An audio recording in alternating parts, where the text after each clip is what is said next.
Hola, es increíble cómo una miniserie puede tener en este momento al mundo entero dándole vueltas, reflexionando, no solamente a quienes hacemos televisión, sino también a psicólogos, a padres de familia, a profesores y también a un sistema judicial. Una serie que en este momento está dentro del top 10 de 71 países. ¿Qué pasaría si de repente la policía irrumpe a tu casa y te dice que tu hijo está acusado de haber matado a cuchillos a una chica?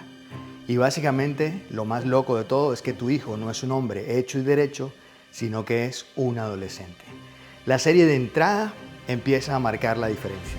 Miremos, por ejemplo, esta escena y veamos claramente que desde el primer capítulo nos dejan claro que el chico realmente lo hizo y que verdaderamente es culpable. Pues bien, de ahí en adelante, a través de un plano secuencia, la serie comienza a manejar toda una serie de movimientos de cámara y de situaciones que nos llevan a entender realmente por qué este chico hizo lo que hizo. Uno piensa, carajo, es un chico de no más de 14 años. ¿Qué necesidad? ¿Por qué? ¿Qué lo llevó a esto? Sobre todo porque uno empieza a darse cuenta de que la familia de este chico es una familia aparentemente normal. Nos situamos en Inglaterra, en una ciudad bastante pequeña por lo que se ve, en donde simplemente vemos a una familia tradicional. No es una familia, alterna, lo que llamaríamos alterna dentro del tema de la psicología de la familia. Es una familia tradicional, una familia compuesta por un padre trabajador, de clase media, trabajador, que básicamente se ha dedicado todo el tiempo, parece ser que a limpiar casas o plomerías más bien. Es un plomero realmente. Y básicamente este padre, pues no tiene mucho que hacer, digamos, es un padre bastante tranquilo, bastante relajado. Parecería ser que es un padre que no tiene mayores pretensiones en la vida.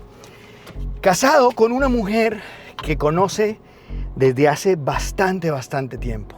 Una mujer que la conoció, parece ser, y de acuerdo con lo que ellos mismos acaban de decir o que dicen dentro de la serie, se conocieron precisamente cuando ellos también eran adolescentes.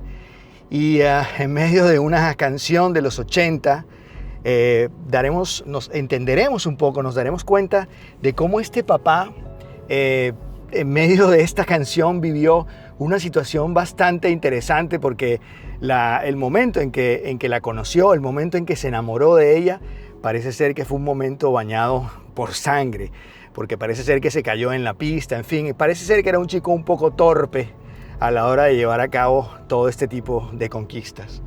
Pero además de eso, la serie nos muestra una familia que dentro de ese sistema, lo que los psicólogos de familia llamarían sistema conyugal, uno ve que es una pareja que aparentemente pues es un matrimonio tranquilo, es un matrimonio que como que no tiene problemas, un matrimonio que vive su vida de pareja todavía con bastante amor, con bastante cariño, con bastante atracción. Uno no ve una pareja distante, fría, con un amor más o menos acabado, no, uno ve una pareja completamente tranquila, pues en medio de la cotidianidad de los días. Y digamos que ese subsistema parental de los que los psicólogos de la familia hablan, subsistema conyugal, perdón, ese subsistema conyugal es un sistema conyugal que uno podría pensar que está dentro de lo normal. Después hay otro subsistema dentro de la familia, porque vamos a empezar hablando un poco sobre la familia, y es un subsistema llamado parental. Y es ahí donde comienzan las cosas a complicarse. Supuestamente la familia tiene dos hijos, una chica mayor y un chico que es el protagonista, que tiene obviamente 13, 14 años, y que parece ser que dentro de ese subsistema es un chico que tenía una vida alterna, una vida distinta a lo que los padres en ese momento llegaron a pensar. Pero, ¿qué es lo que hace que ese chico, que además es lo que a mí más me sorprende, que en un principio uno pensaría que no mata a una mosca, un chico que uno lo ve frágil, débil. El primer capítulo es absolutamente conmovedor porque uno sufre permanentemente con él, sobre todo quienes somos padres de chicos que además están alrededor de esa edad. Y uno se da cuenta de que en el fondo lo que llaman adolescencia no es más que la despedida de una niñez que por momentos sigue existiendo. De entrada dejemos claro que este chico, luego hablamos de él, es un chico que de entrada no es un psicópata. Y esa es una de las grandes discusiones que hay sobre el tema de la serie, sobre si realmente este chico es un psicópata. Y nos vamos a dar cuenta y nos damos cuenta claramente que no lo es. Es un chico que, al contrario, es un chico que está plagado de miedo. Normalmente cuando hablamos de psicópata nos damos cuenta de que siempre, mis alumnos lo saben, una de las características fundamentales del psicópata es su gran capacidad de la manipulación, la mentira, pero sobre todo la falta de empatía y sobre todo sentimientos muy poco profundos en cuanto a sus emociones, ¿no?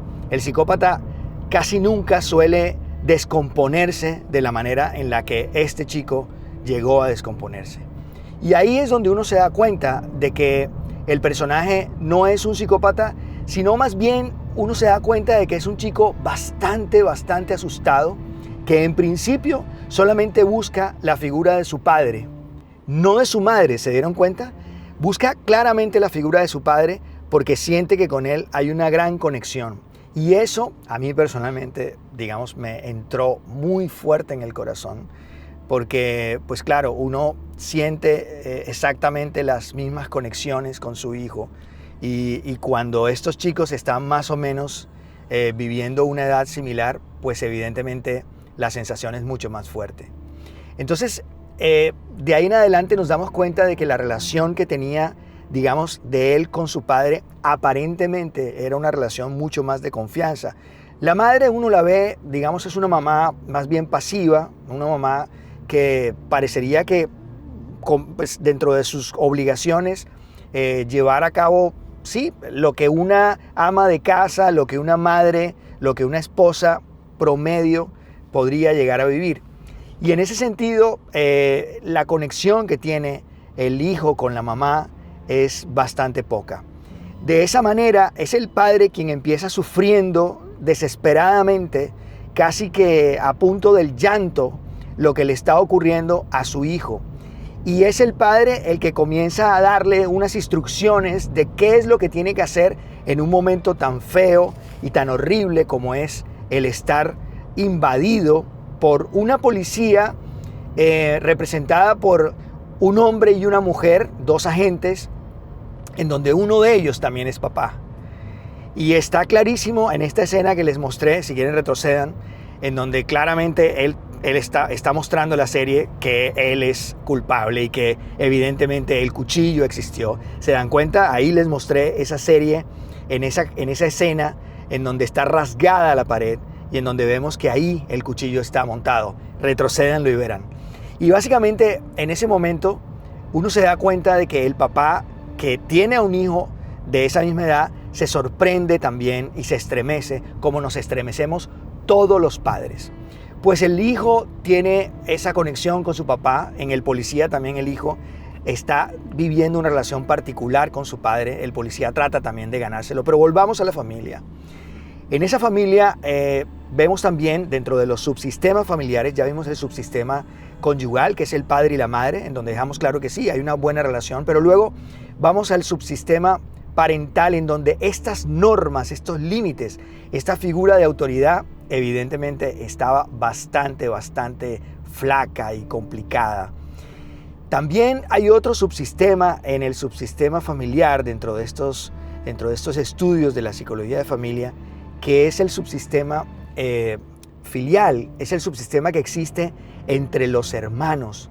Y uno se da cuenta de que los hermanos, es decir, este chico y esta chica, realmente uno se da cuenta en toda la serie que a pesar de que hay una cierta camaradería o más bien una relación cordial, uno se da cuenta de que no hay verdaderamente una hermana de soporte, que también haya guiado, que también haya sido un poco lo que son las hermanas cuando quieren a los hermanos, o los hermanos cuando quieren a las hermanas, que son esa piedra en el zapato, ese personaje que todo el tiempo los está cuestionando, que todo el tiempo los está corrigiendo, esa hermana mayor que debió haber sido permanentemente, digamos, una compañía mucho más profunda, mucho más seria, mucho más comprometida.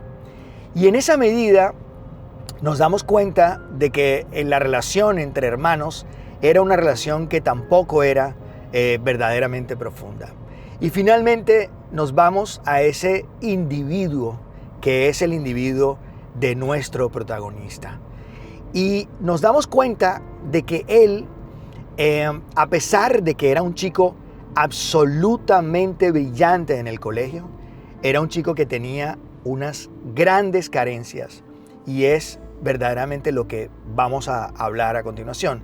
Esas carencias que él tenía son carencias que tienen que ver mucho con la autoestima, con el autoconcepto. El autoconcepto, para no enredarnos un poco en el lenguaje así medio científico, es más o menos un resultado de una suma de lo que los demás piensan de mí versus lo que yo creo de mí. Y en esa medida ese autoconcepto estaba bastante tergiversado.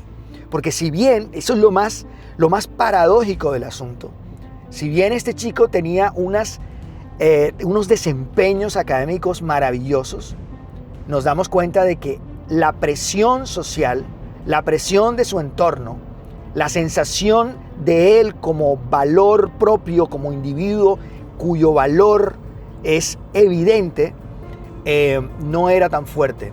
Al contrario, se sentía poco valorado, se sentía un chico incapaz de tener una atracción hacia las chicas. Sabemos perfectamente que en la adolescencia todo el tema hormonal y la presión de grupo es lo que hace que evidentemente el adolescente, digamos, conduzca sus apreciaciones sobre su vida, sobre su concepto.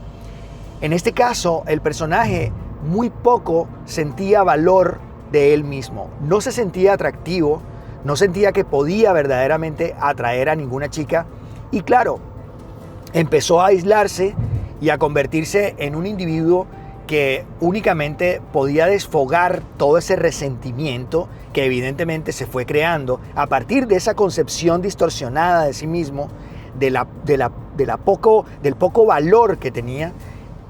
Pues claro, empezó a volverse un individuo lleno de resentimiento y a crear un alter ego, una doble vida que desahogaba sin ningún tipo de pudores en el mundo alterno del que todos los chicos hoy en día están evidentemente formando parte, y es el internet. No solamente los chicos, nosotros también, los adultos. Y si no, pues, ¿qué demonios es esto que estoy haciendo?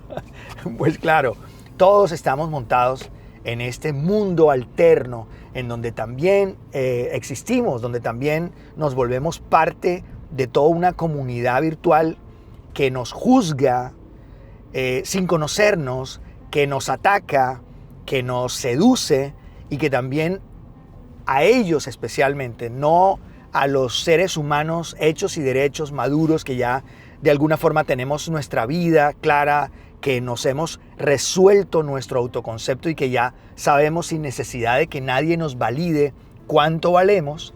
Pues en el caso de ellos, la presión social y lo que los demás dicen del adolescente es fundamental para poder ellos mismos llevar a cabo las riendas de su vida. Y en este caso, el adolescente en nuestra serie, nuestro protagonista, básicamente solamente era considerado un chico no solamente poco atractivo, perdedor, sino que también formaba parte de una comunidad que palabras más, palabras menos, era catalogada como la comunidad en donde por más de que intentara, por más de que quisiera, nunca iba a tener ningún tipo de relaciones con chicas de ninguna especie.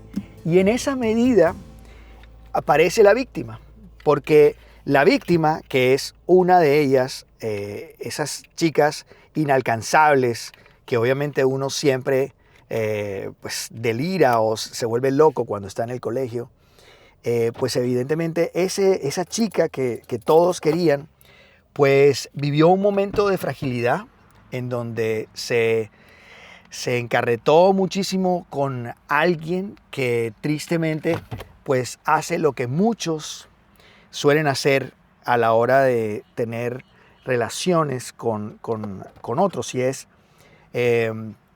a través del internet les piden este tipo de fotos un poco sugestivas, y bueno, esta chica, la víctima, terminó haciéndolo, terminó dándole a este chico, porque estaba enamorada, le mandó estas fotos y pues evidentemente el chico las reventó, las esparció por este mundo de internet, haciendo que pues todo el mundo la viera, ¿no?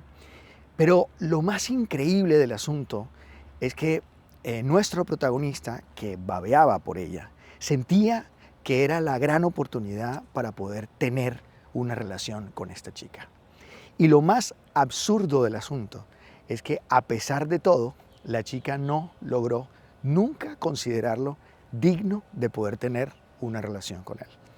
Esto aumentó por completo sus celos.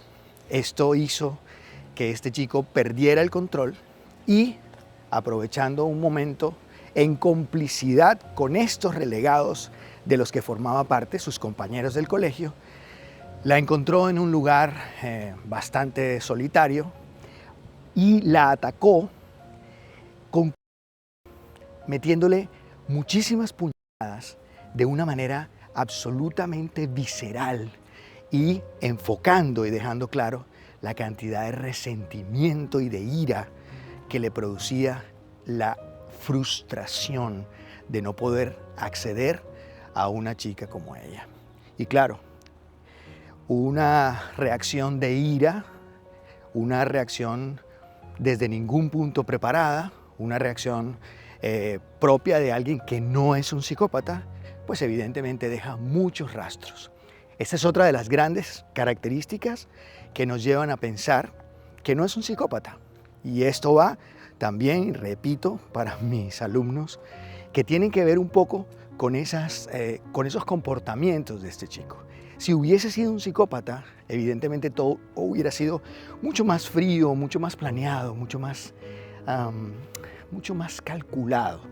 Y definitivamente no hubo ningún cálculo. Esto simplemente fue la reacción de un chico que estaba lleno de odio, lleno de ira, lleno de frustración. Frustración es la palabra clave. Una gran frustración de no poder, de no acceder, de no tener la capacidad de acceder a este trofeo, supuestamente, que es lo que esta comunidad evidentemente manifiesta, ¿no?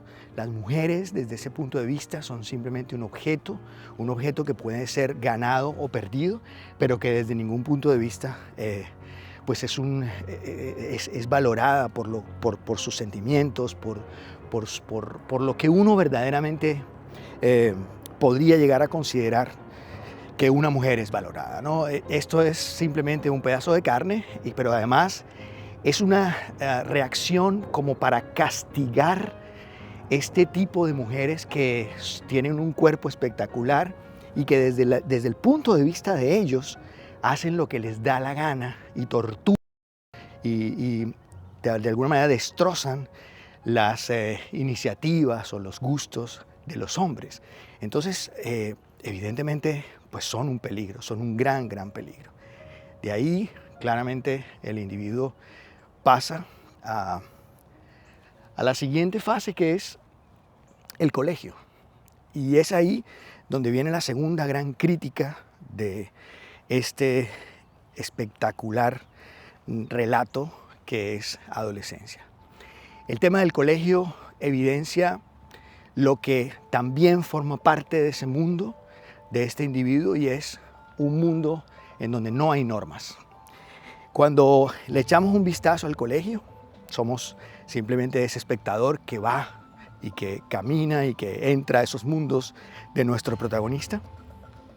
Si bien ya en la familia manteníamos a un personaje con serios, digamos, obstáculos en cuanto a confianza, en cuanto a conexión con su padre. En el colegio nos damos cuenta de que estaba metido en una jungla.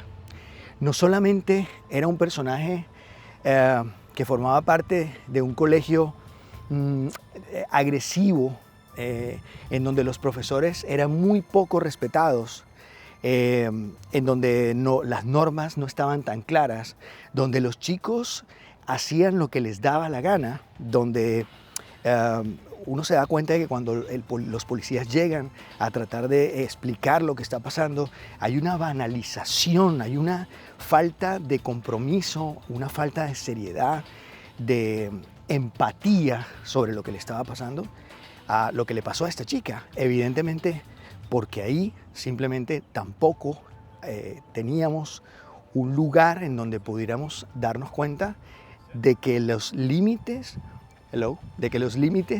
y las normas estaban establecidas.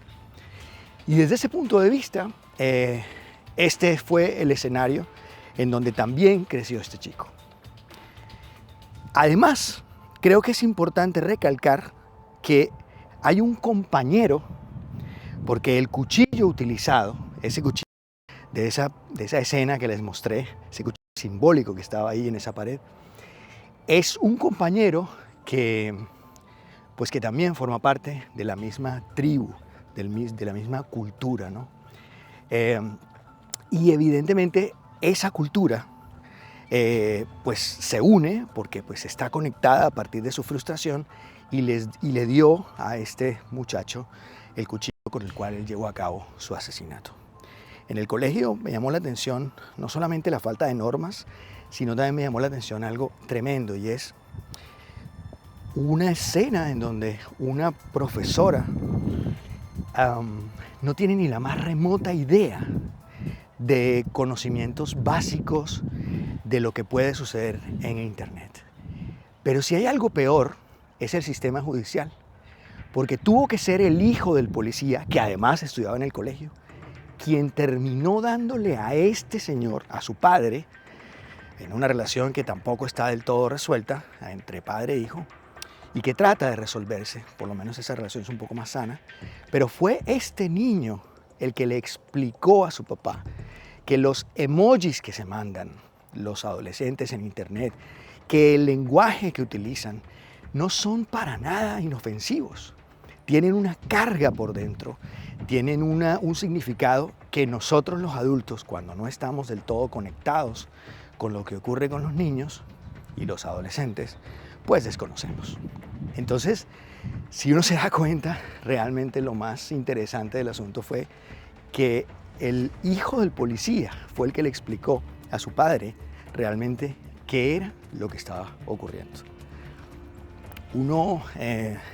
Son detalles que me parece que son muy importantes y que son básicamente esos detalles lo que hacen que Adolescencia sea una serie perfecta, y por eso creo yo que hay que darle un chance.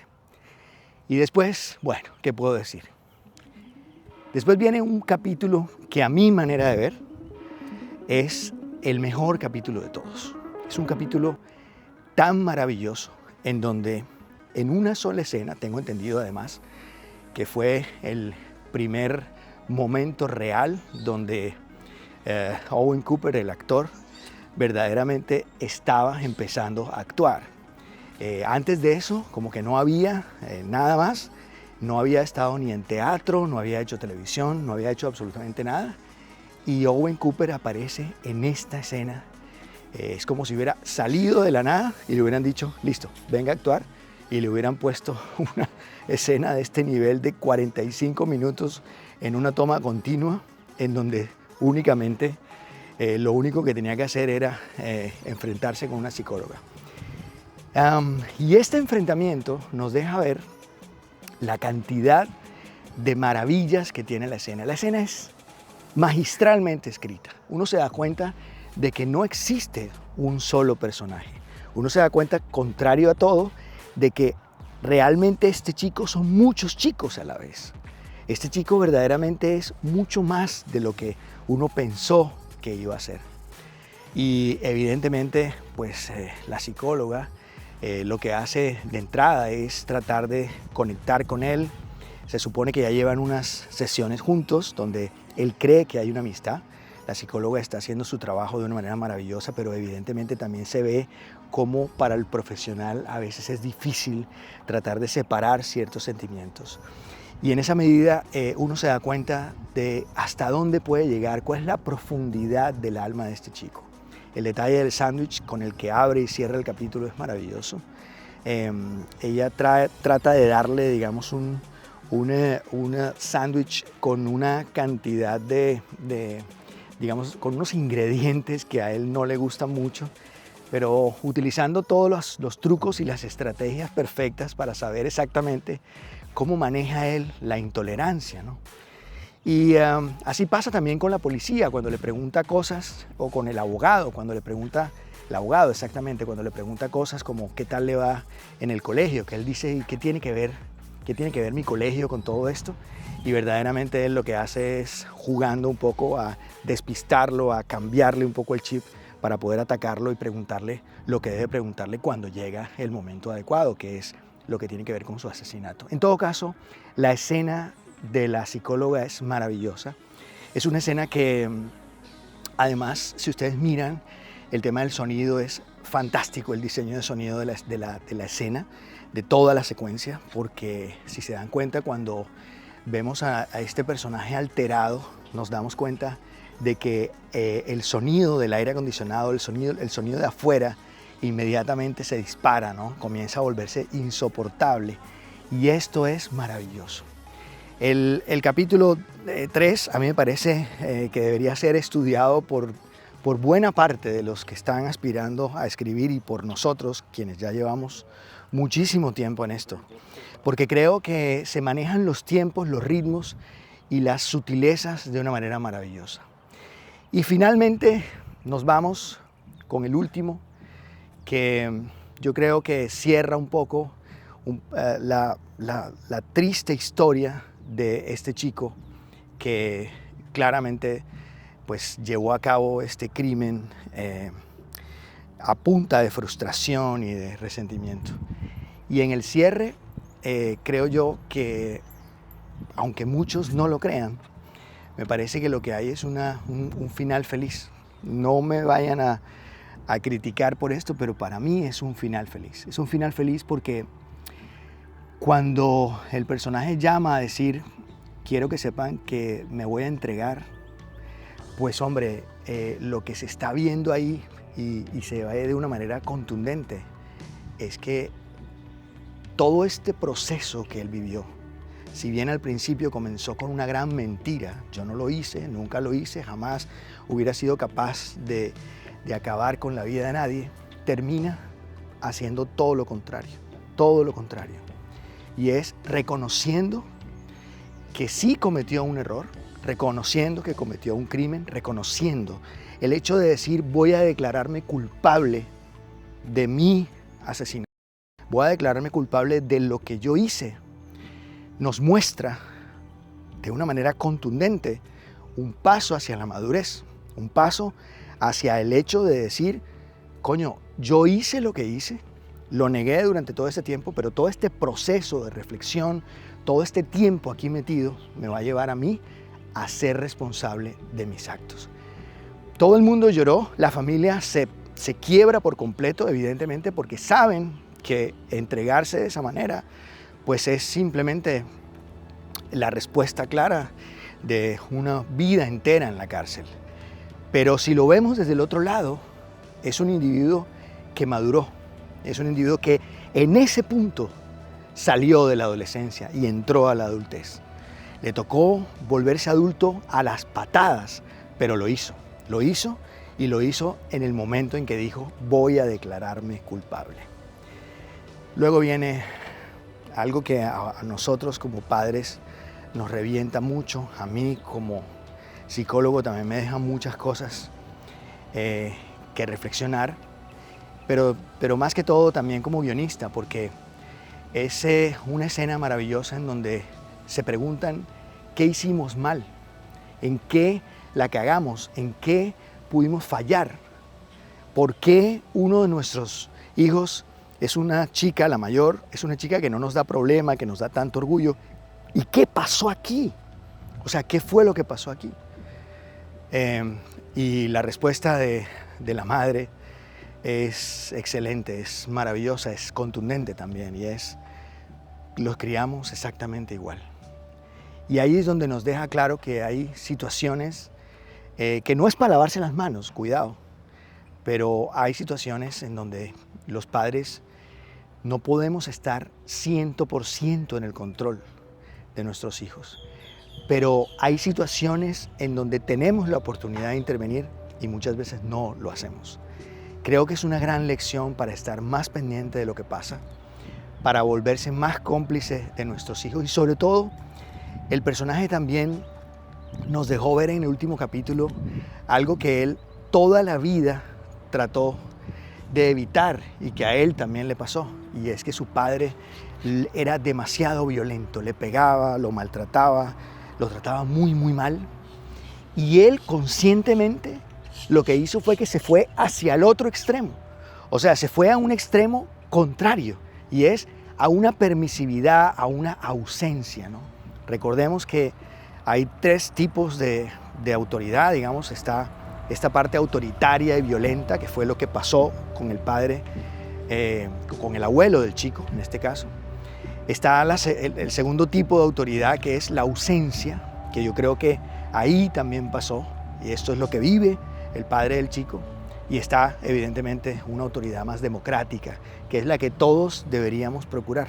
Una autoridad en donde podemos compartir nuestras decisiones, podemos preguntarle a nuestros hijos y volverlos partícipe de lo que piensan. Y en ese sentido, al final, el padre termina en el cuarto de su hijo. Parece ser que tratando de buscar un poco de arrepentimiento, buscar un poco de consuelo y tratando de reconocer que es un lugar en donde ya su hijo nunca más va a volver. Es el día del cumpleaños del padre, le regalan una camisa de esta misma marca y el padre termina, así como en la escena del comienzo, el padre termina también volviendo a ese momento, un momento increíble, ese momento del cuchillo, que evidentemente pues fue el gran detonante de todo. Este es el momento del padre. Miren el cuchillo. Alcanzan a ver la escena, alcanzan a ver el rasgo, la gran pared rasgada, ¿no? En donde está ese cuchillo. Segundos después, él se acuesta y el cuchillo se le clava en la espalda. Finalizando 4 capítulos que son verdaderamente una obra de arte. Y creo que no solamente nos deja todo el asunto, digamos, artístico de la profundidad del guión, de las maravillas de la construcción de los personajes, de la actuación, de la crítica que hay sobre los sistemas judiciales, sobre el sistema de educación, sobre la crianza de los padres, sino que además nos deja también un descreste muy grande, que es un plano secuencia. ¿Qué es el plano secuencia? Bueno, pues el plano secuencia es exactamente lo que yo he hecho en este video de 30 y pico de minutos, en donde no he cortado una sola vez. Ahí está la respuesta para los que no saben qué es un plano secuencia. Desde el momento en que empezó este video hasta el momento en que volví aquí al carro, no hay un corte. Y obviamente yo no tengo los equipos que tiene adolescencia, así que perdonarán. Sin embargo, eso es un plano secuencia. Y ese plano secuencia también es un punto de quiebre, una ruptura a la manera como hasta ahora se había venido haciendo televisión recientemente. No quiere decir que sean los primeros que lo han hecho. Hay películas que también lo han hecho, pero evidentemente este plano secuencia pone de entrada una serie que ya cambia un poco la manera de verla, en donde además agarra 4 momentos específicos de la situación y en donde pone al victimario y no a la víctima, que eso también es interesante, pone el foco en el victimario y no en la víctima, que eso casi nunca ocurre. Esto es un jalón de orejas también para los productores. Y es ahí donde uno se da cuenta de que hay que aplaudir a los productores de Netflix que dijeron vamos a hacer esta locura. Porque este tipo de locuras son las locuras, este tipo de riesgos son los riesgos que muchas veces dan muy buenos resultados. Así que evidentemente también hay que decir que los productores deberían también echarle un vistazo y ser un poco conscientes de lo que ocurrió con este fenómeno llamado adolescencia.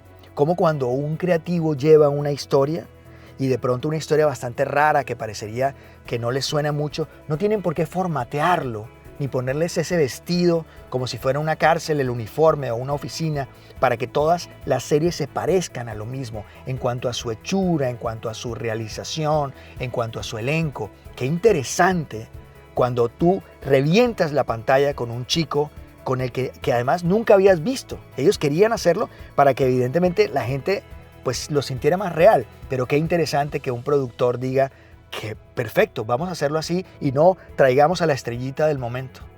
Qué interesante y qué acertado también, qué jalón de orejas para la industria y para nosotros los guionistas y para los productores y para los directores, qué jalón de orejas también para la industria televisiva es adolescencia, porque adolescencia muestra que no todas las ideas y los formatos tienen que ser cortados todos con la misma tijera y armaditos todos como si fueran unas galletas de molde. Eso también nos enseña adolescencia a quienes hacemos la industria. Yo me declaro fan total de adolescencia como psicólogo, como escritor, como padre y como público. Esperemos con qué nos sorprenden, esperemos qué cosa más va a ser este gran colectivo.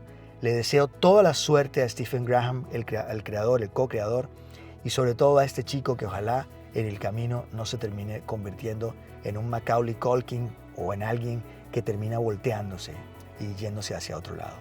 Con este largo plano secuencia termino lo hice, además funcionó, ¿eh? No sé si tuvo errores, me lo cuentan en los comentarios, pero con este plano secuencia hice lo que pude. Terminamos esta reacción, esta crítica honesta, brutal y sin carne a esta serie maravillosa. Les mando un abrazo y nos vemos pronto. Suscríbanse al canal.